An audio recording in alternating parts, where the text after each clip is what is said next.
Święć się imię Twoje, czyli święty Józef, ojciec w cieniu. Z Księgi Rodzaju. Wtedy anioł Pana zawołał na Abrahama z nieba: Abrahamie, Abrahamie, a on na to: oto jestem. Anioł mówił dalej: nie podnoś ręki na tego chłopca i nie czyń mu nic złego. Teraz wiem, że boisz się Boga, gdyż nie odmówiłeś mi swojego jedynego syna. Potem Abraham rozejrzał się i dostrzegł barana zaplątanego rogami w zaroślach. Poszedł więc, wziął tego barana i złożył go na całopalną ofiarę zamiast swojego syna. Abraham miał złożyć w ofierze swego syna Izaaka, ale okazuje się, że tak naprawdę Abraham miał złożyć w ofierze własne ojcostwo. Składa się w ofierze baranka, czyli takiego zwierzaka, który jeszcze nie był ojcem. A okazuje się, że Bóg powiedział Abrahamowi, żeby złożył w ofierze barana, czyli dorosłego zwierzaka, takiego, który już miał dzieci, a więc ojca.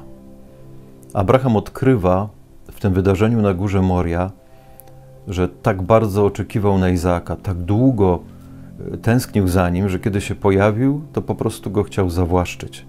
To po prostu chciał go uczynić swoją własnością. Chciał go posiadać. Bóg mu to pokazał. Dziecko nie jest twoją własnością. Nie możesz zatrzymywać tego dziecka dla siebie. Dlatego musisz złożyć w ofierze własne ojcostwo. Nie swojego syna. Własne ojcostwo. To jest ta ofiara, której od ciebie oczekuję. Święć się imię Twoje, tak się modlimy.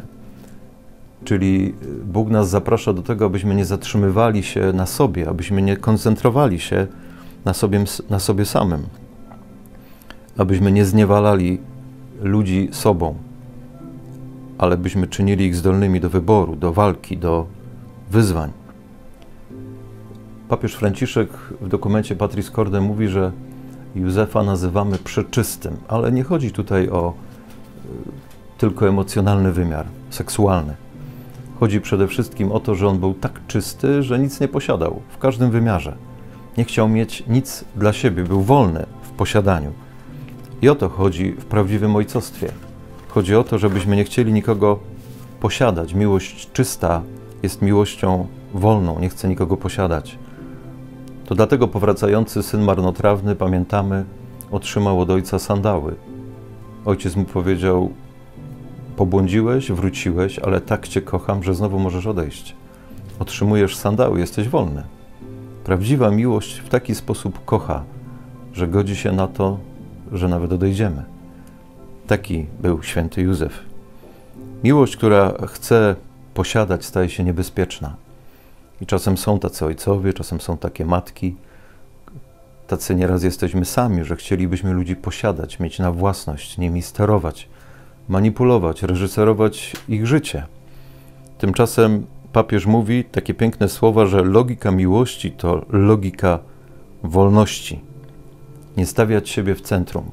Święć się imię Twoje. Bóg jest w centrum. Mamy ludzi odnosić do Boga, mamy ich odsyłać do Boga. Taki był święty Józef. Potrafił się usunąć, stać w cieniu. Jego życie stało się darem. I znowu papież takie piękne słowa mówi, że nie chodzi o logikę ofiary, ale o logikę daru. To nie chodzi o to, żeby robić z siebie ofiarę, żeby bardzo cierpieć. Oddaję coś, ale tak naprawdę bardzo cierpię. Oddaję dziecko, ale tak naprawdę strasznie to przeżywam. To jest logika daru. Daję, bo jestem dojrzały. To jest miarą miłości. Nie zatrzymuję, nie posiadam, ale daruję. I świat właśnie potrzebuje takich ojców, dojrzałych ojców, którzy nie chcą posiadać. Świat potrzebuje, jak pisze papież, ojców, a nie panów. Nie takich, którzy chcą panować, którzy chcą dysponować, którzy chcą wszystkimi rządzić. Świat byłby inny, gdyby miał ojców dojrzałych, ojców, którzy otwierają się na przestrzeń wolności, a nie chcą jej zapychać, jak papież mówi, czymkolwiek. Możesz odejść, tak jak odchodzi Izaak. Kiedy czytamy dalej tę historię Abrahama i Izaaka, okazuje się, że po tym wydarzeniu na Górze Moria Izaak znajduje sobie żonę i organizuje swoje własne życie. Tak samo święty Józef w pewnym momencie w Ewangelii znika. Nie wiemy, gdzie jest, ale papież mówi, że taka jest rola ojca. W pewnym momencie staje się bezużyteczny. Jest cieniem, wskazuje na ojca, a potem znika. Prośmy o to świętego Józefa, abyśmy umieli kochać taką miłością, abyśmy w życiu kierowali się logiką miłości, która jest logiką wolności.